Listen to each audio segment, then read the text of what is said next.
Hello, everybody. My name is Leanne Kalal, and I am a member of the numerologist.com team. And today I am here with the lovely Kelli Fox.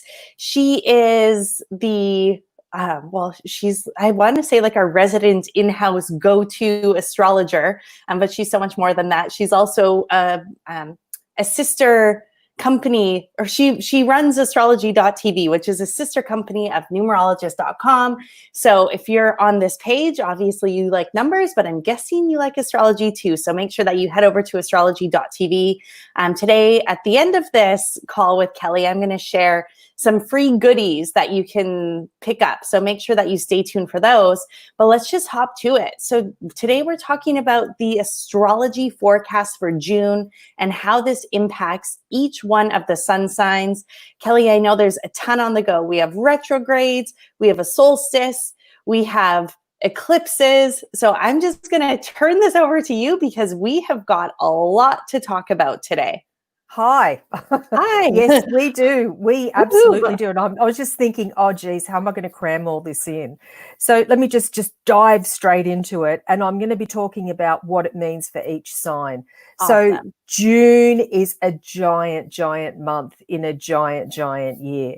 So June is a turning point month. So it starts off next Friday, and I believe we are doing a live event next week, or maybe a few or something. There's so much going on. I know we're doing a lot. So next Friday we have a lunar eclipse. And so we have a lunar eclipse in Sagittarius, which means it's a supercharged full moon.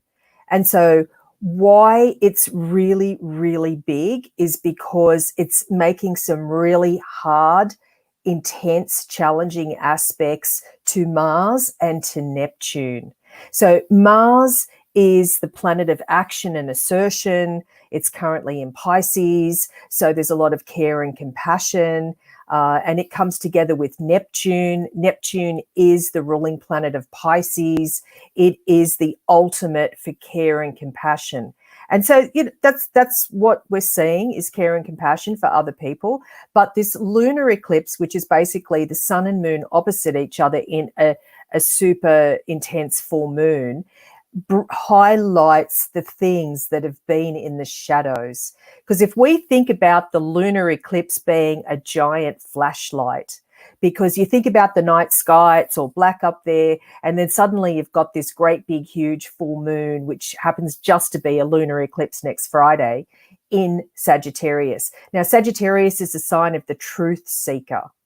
So Sagittarius will keep going and going and going until it gets to the truth. Yes, a little bit like Scorpio, but in a different way. So this lunar eclipse in Sagittarius is very much about something is going to be revealed. But we have to be very careful, all of us, regardless of what sign you are, that we don't hang on to our dogma or to our own beliefs, or that we become very righteous about what we think is the truth. Now, that's going to be the balance, because on the other side, we've got the sun in Gemini, and the sun in Gemini is all about communication and facts and information and lots of it.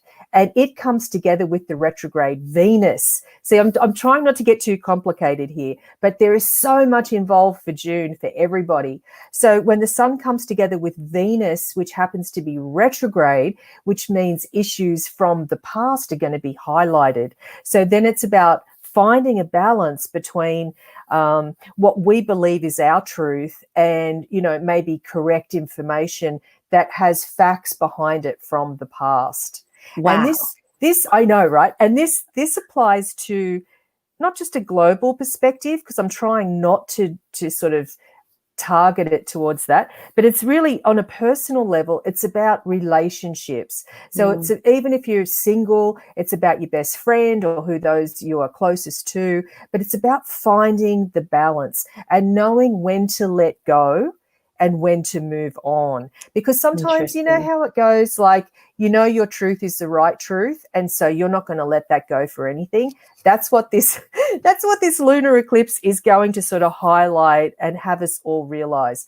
Now, I just have to say, if you're a mutable sign and that's Gemini, Virgo, Sagittarius, and Pisces.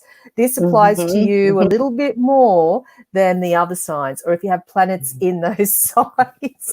That's why I'm saying it like that, because I know, Leanne, you're a Pisces. Yes, and I'm wearing my fish necklace today. This is my Pisces necklace. I came ready. Nice, very cute. Yeah. So that's just the first thing. That's just the first thing of June. So really quick to recap for everybody joining, we are running through what to expect, the astrology forecast for June. And the first thing up on the roster is a lunar eclipse, which is next Friday on June 5th. And it's also a full moon, and this is in Sagittarius. So to give a quick summary, how can people make the most of this lunar eclipse, no matter what? To be flexible, adaptable, open-minded, ready to change direction, and ready to look at a different viewpoint and take a step back from our own situation, which is incredibly difficult to do, no matter what's going on in your life. Take a step back, take a deep breath before responding, because we're in Gemini season, and with that retrograde Venus, and also yesterday's show I talked about, let's get ready for Mercury retrograde. We've got a few more weeks, but I've had people contact me from yesterday's show saying, I'm already feeling the effects of this Mercury retrograde. Wow. So take a step back before responding, and just know that there are other ideas and opinions out there that might have some weight to it. Okay, well, that's good. Yeah. Thank you. Okay, well, I'm going to have to rewatch this one for sure, because there's so much. I know. So you're sharing so much valuable information. Thank you. And there's just so much going on in June. So what's next after this lunar eclipse? I just have to show. I was just looking in my ephemeris, because I want to make sure that I'm doing this in some sort of order. Wow. Because there's so much, I don't want to miss anything. So, we've got the lunar eclipse, that's next Friday the 5th. And then after that, I'd have to say that's when Mercury turns retrograde. So that should always be a da-da-da-da, a Mercury retrograde, because everybody's got this fear and dread around Mercury retrograde, which, rightly so. But, sometimes it depends on what sign it's in and how it affects you personally and all that sort of stuff. So I won't get into it too much, because, watch yesterday's event that we did, because I talked all about Mercury retrograde. But Mercury, planet of the mind and communication, is also the ruler of Gemini. We're in Gemini season, which means it might be affecting us a lot more so. So what that means is that communication will go backwards, or there'll be misunderstandings, or people not hearing what we're saying, or we're not hearing what they're saying, and vice versa. So, and this time, because it's in Cancer is an emotional sign. So it thinks from the heart, whereas Mercury is the intellectual planet. So it's coming from an intellectual, cerebral point of view. So what that means is that I might be corresponding to you from an intellectual point of view. You might be responding to me purely out of emotion. And that's where things start getting tangled. So we've got to be very careful in June. And this is mainly if you're a cardinal sign or have planets in cardinal signs. And the cardinal signs are Aries, Cancer, Libra, Capricorn. So just be very careful with communication. Those 4 signs. So that's the next thing that's coming up. And then after that, we have, we've got the and this is another but this is like a really big one. And I can't think of what great sound effect that should entail, because on June 20th or 21st, depending on where you are in the world, we have the solstice. And not only do we have the solstice, but we have a solar eclipse on the same day as the solstice. This is gigantic news, according to astrologers, because the Western astrology that we do in the Western world, nearly everywhere in the world, is based off the seasons. So when we have a change of season, as we mark with an equinox or a solstice, that's really big news. That always means a turning point. It means a new beginning. We're moving into a new phase. So the solstice in the northern hemisphere, it's the summer solstice, and in the southern hemisphere, it's the winter solstice. It doesn't matter what season, it's the marking of the new season and a turning point. A solar eclipse on the same day is a supercharged new moon. And so that always represents new beginnings. So we have this double whammy of new beginnings. Yeah, I know. And so with the eclipses, it's all about new beginnings and turning a corner. So we're all ready to turn a corner. I mean, that goes That's without what I was going saying. to say. Yes. This is actually really, I think the timing of this is really exciting, and it's inspiring and empowering, because the 2020 has just thrown so many curveballs, and now things are starting to shift. We're starting to get back out into the world again. And so let's use this as an opportunity to really get clear on this new beginning. What do we want to create? So even if it's just one or two things, like I want to start getting outside again and going for walks, and just, you know, it's some of those simple things in life. Doesn't need to be the big all the time. Absolutely. So that's why the 20th, 21st is a really big deal this year, because we've got two major events happening on the same day. And so then after that, we've got Neptune, planet of, let's just say, confusion a little bit, is going to be turning retrograde. Normally the outer planets, it's not a big deal when they turn retrograde, because they're retrograde half the amount of time. So it's sort of like Neptune turning retrograde sort of throws a spanner in the works. It's a little bit about confusion. I always encourage everybody to trust their intuition and their psychic ability, but this time I'm just urging caution, because back everything up, back all decisions up with facts, because there is so much going on astrologically that it's like, this is not the time to take a step for a major decision. It's about researching and getting information together before that.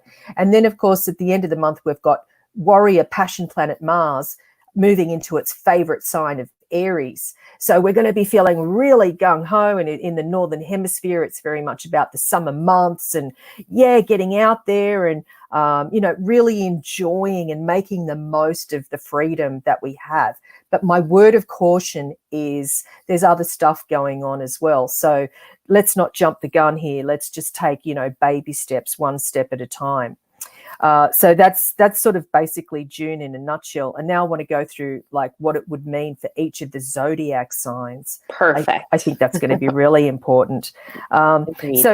So the first thing is, it's like if you're an Aries, then, your ruling planet, as I just said, is Mars, and Mars is about to move into your sign. I say about to, but at the end of the month, that's close enough, right? But what makes it unique this time around is that Mars is going to be in Aries for 6 months instead of 6 weeks. Now, this is really big news as well. That is. And the reason being is because Mars will be turning retrograde in September. And that's not so good, because, Mars is the gung-ho, it's the warrior. When it's in Aries, it's this brave warrior energy. We're fearless, we're bold, we're courageous. We will go where angels fear to tread. And so, we're all going to be in this like gung-ho, let's go for it. And if you're a fire sign especially, and that's Aries, Leo, and Sagittarius, all guns blazing. So there's going to be a slowdown in September when Mars does turn retrograde. So there's going to be some impatience and a bit of frustration. So we've got to learn how to find some sort of physical outlet, be it inside, outside, whatever it is, to sort of release that tension. So that's my only, as I say to Aries, it's my only little word of caution, just like baby steps. And then for Taurus, your ruling planet is Venus. And so Venus, as we all know right now, is retrograde. So anytime our ruling planet is retrograde, it's a little bit of and I'm doing this meaning, it's a bit of a discomfort. And, Taurus loves to be comfy. Taurus is a big, cuddly sign, loves to be comfy. But when your ruling planet's retrograde, that does cause a bit of discomfort. So, and it's retrograde in a sign that likes to communicate. So Taurus, the key here for you for June is all about communication. It's all about expressing your feelings, no matter how yucky that might feel. It's going to be really important for Taurus to express yourself. Now, Gemini, for you, we're in your season. We're in your birthday month. So normally, you know, we all feel good when it's the month of our birthday. That's just how it goes in astrology, usually. So it's all about communication and socialization and getting out there and connecting with other people. But of course, you know, we can't really fully, given what's going on out in the world. And astrologically, love planet Venus is retrograde in Gemini, in your sign. So there's a little bit of a hold up with regards to connecting with others, communicating with others. Networking is really a key word here when Venus is in Gemini, but it's retrograde. So my advice on that is do it online and connect with people from the past if you're a Gemini. That's going to be really, really important, because there's going to be some message or some form of communication that people that you've known from the past will bring to you, and it's going to make a difference in your life. Now, if you're a Cancer, what's coming up for you, Cancer, is the solstice and the solar eclipse, and that's June 20th, June 21st. So what that means is really big news for Cancer. And, you know, Cancer really has been, as we say, put through the ringer. I don't know how else to say it, put through the ringer the past few years because of all the eclipses and all this really hard energy from Saturn and Pluto has really been giving sweet little Cancer a really, really hard time. Cancer's a really sweet love bug. And so, you know, Cancer has been put to the test. And so this solar eclipse and solstice really brings an opportunity for Cancer, you know, to really be able to turn a corner. I mean, it's not going to be as easy as what I make it sound, but it's definitely going to give Cancer some hope from all the challenges and trials and tribulations from the past couple of years. So just know this is a turning point for Cancer.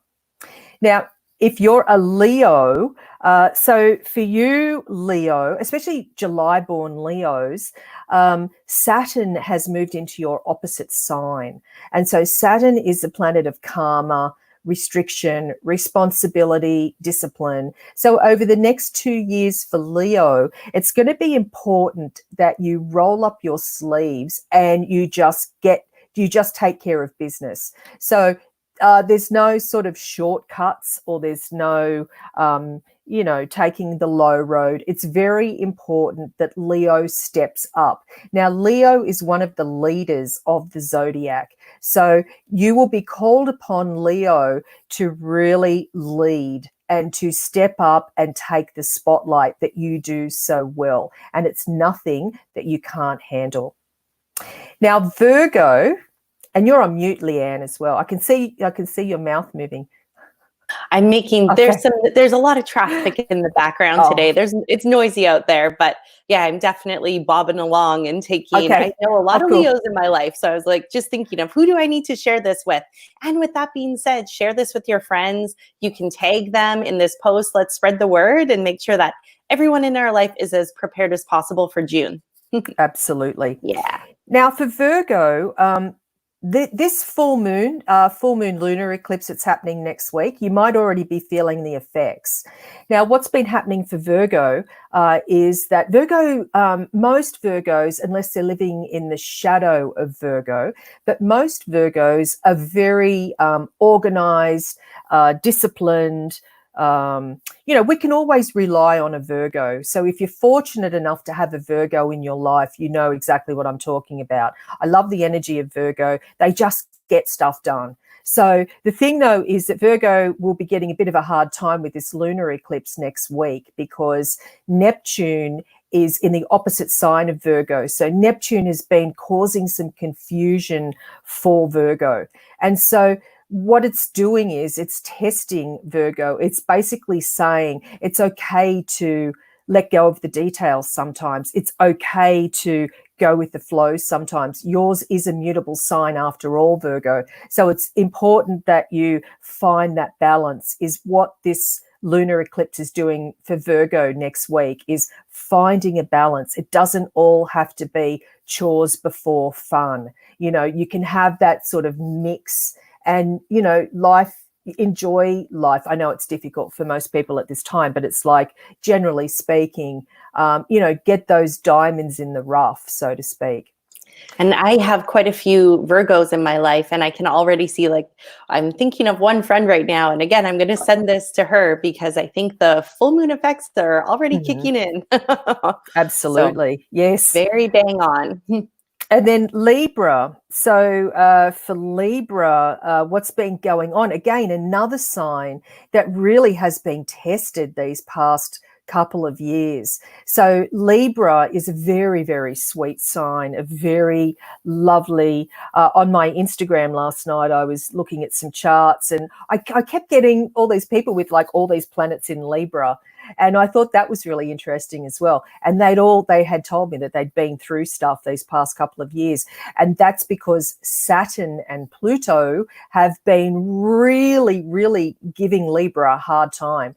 And so Saturn is the planet of karma, responsibility, discipline, obligation, authority, rules, structure, regulations. And Pluto is the planet of change and transformation. So what that tells us is that Libra is ready for a change. Libra is ready to move into the new phase, you know, the next steps. So, and Libra, it's not as difficult for Libra because Libra is a cardinal sign, and the cardinal signs are Aries, Cancer, Libra, Capricorn. You know, they're the leaders, they're the trendsetters of the zodiac.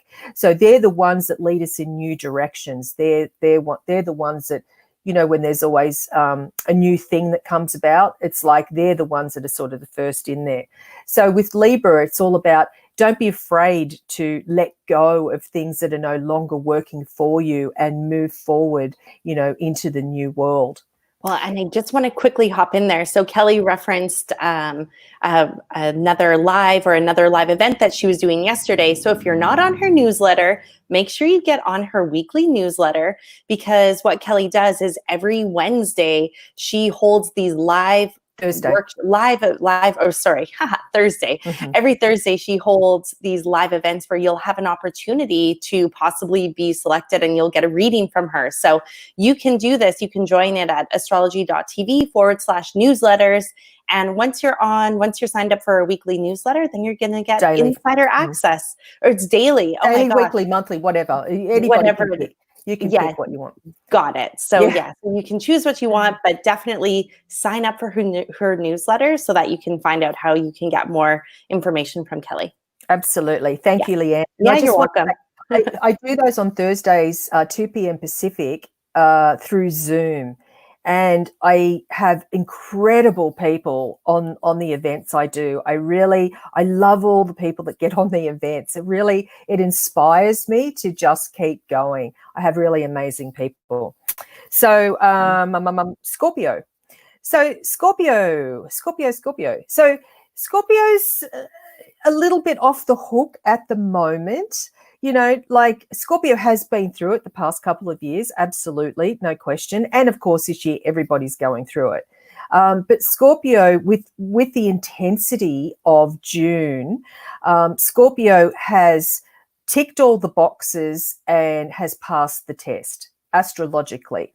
So Scorpio loves intensity. Scorpio is a very intense sign, the most intense sign of the zodiac. So this is nothing that Scorpio can't handle.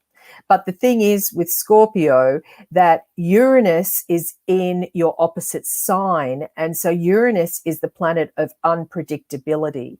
So Scorpio being a fixed sign, the other fixed signs are Taurus, Leo, and Aquarius, can be a little bit set in their ways.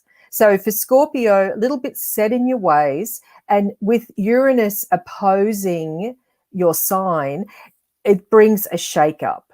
So, you know, be prepared to sort of try and go with the flow as best as you can. And for Scorpio, that's sometimes nearly impossible, but try and go with the flow as best as you can, because Uranus brings this very up and down energy, but it's absolutely nothing you can't handle. Scorpio is so strong and so tough.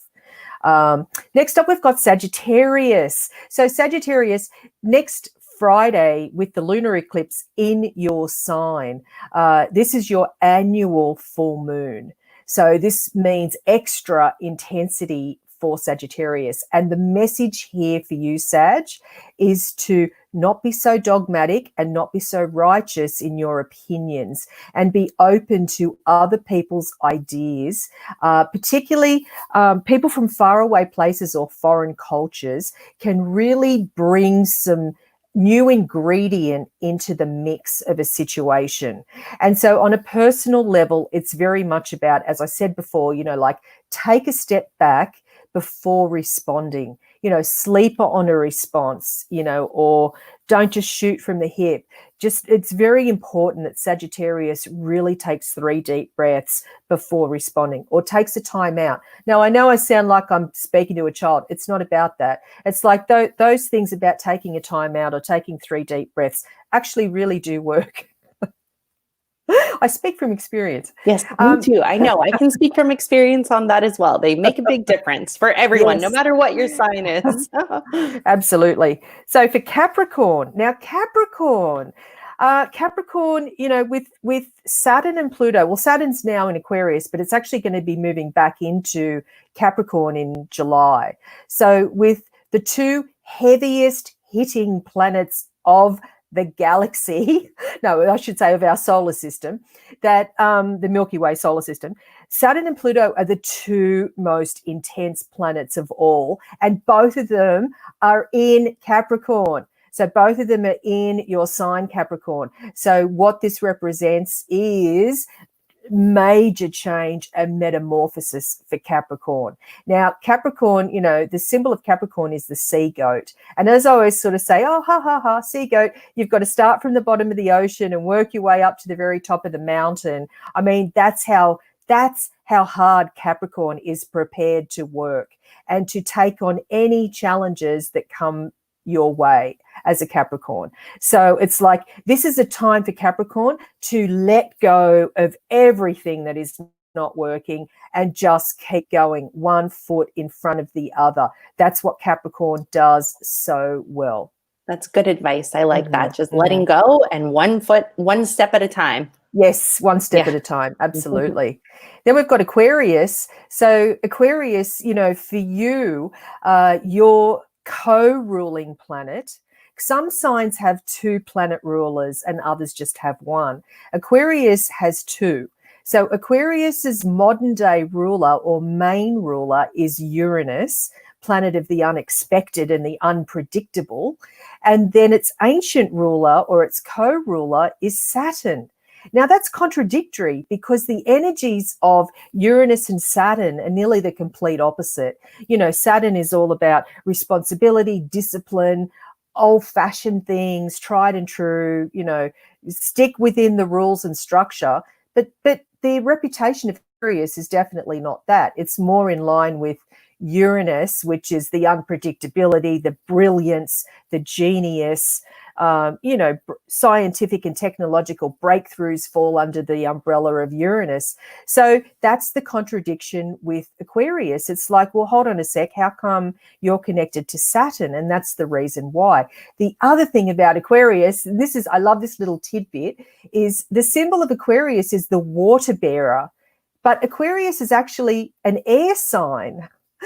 So I didn't realize that. Yes. And that's why people get really confused about that. Yeah. So the water that Aquarius is pouring is the water for the thirst of the parched masses. Aquarius is the humanitarian of the zodiac.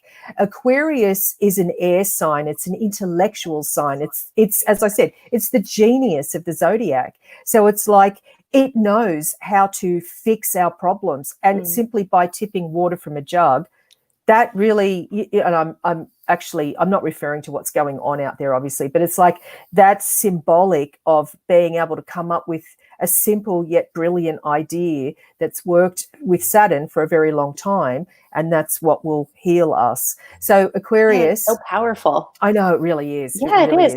I love that. And Aquarius really likes to be that contrarian. It really likes to have that little bit of mystery there, because most people don't know that about Aquarius. Excuse me, about Aquarius. So the thing for Aquarius is your co-ruler Saturn, or your ancient ruler Saturn, moved into your sign March 21st of this year. And so it'll be there, except with a reprieve from July through December, but it'll be there through March 2023. And so what's going to happen during this time when you've got Saturn in Aquarius, it's going to be about, as I just said before, it's going to be technological and scientific breakthroughs that are going to be accelerated at this time. And I have to say, thank goodness, right? So there's going to be these scientific, incredible breakthroughs that we've never seen before, and at such escalated speed when Saturn is in Aquarius. So what it means for you, if you're an Aquarian, is very much about, being having 2 feet on the ground, being very solid, steady, stable. Other people will look up to you for your wisdom, for your knowledge, for your experience. Now, that's going to be a really key word here for Aquarius. Others are looking to you for your experience and your brilliance. So, yeah, that's a big deal for Aquarius. And That then, is. And right now, especially too, like we need this. Aquarians, absolutely. Unite. Yeah, absolutely. And then finally for Pisces. Yay. So for Pisces, the lunar eclipse next week, next Friday, might be a bit challenging because, yes, and so it's about finding the balance and not being rattled by the tension or the friction that might be going on around you. And so with Mars in the sign of Pisces right now, it's very much about, Pisces might feel like you want to take action, you want to take a step forward, but something's holding you back, or there might be some red tape or hoops that you have to jump through at this time. So this is all about having patience. Now, Pisces is not an impatient sign, but at this time there might be, particularly with that lunar eclipse of next week, there might be a feeling of a little bit impatient. And I also want to say that good to know. February born Pisces, with the solar eclipse and the solstice on June 20th, 21st, this is a really big opportunity for you to take a step in a new direction. I mean, it is for everybody, but some of us more than others. So if you're a February born Pisces, it's really, really big news for you. So it's sort of like, planting the seed and watching it grow, whatever that might mean for you during this very challenging year. And you'll be able to sort of tend to that seed or tend to your own personal garden and then watch the results come about. But the key here is to have patience. Patience. Okay. I'm going to remember that. Patience. So thank you so much, Kelli. You shared a ton of information, and thank you for everyone who tuned in today. And to learn more, if you're like me, I'm a visual processor. I always like to read things and have something written that I can refer to over and over and over again. And so Kelli has created a free personalized monthly report. And so you can go get a June forecast for your sun sign at the link I'm sharing right here. I'll make sure date that of birth. Actually, date of birth. They're very personalized to your date of birth. Perfect. Yeah. Anything else that you want to share about this? Because don't miss out. Okay. No, they're really good. No, it's really good. It's all free. The information's incredible, if I say so myself. Yeah. But also, I'll back you up. I'll vouch for that for sure. Thank it's really incredible. And then also, I do have monthly forecasts for each of the Zodiac signs on astrology.tv. Incredible. Yeah. So you can check out astrology.tv. Here's the specific link to get the monthly astrology forecast. Again, this is free. Kelli, thank you so much for joining us all the time and sharing the information that's coming up and everything that's going on in the stars and how we can really be prepared and be successful in our life and navigate life, especially these rocky times, with just more ease and patience. Yes. I will remember the patience. That's for sure. Yes. Thank you for having me, Leanne. It's always a pleasure. You are welcome. And everyone, happy Friday, or maybe you're watching this on Saturday, but have a wonderful day. And let's all get ready for June. This is a wonderful turning point, and I'm excited to be a part of this community and co-creating this new way forward with all of you, and especially you, Kelli. So thank you. Thank you. And thank you, everyone. Bye. Bye.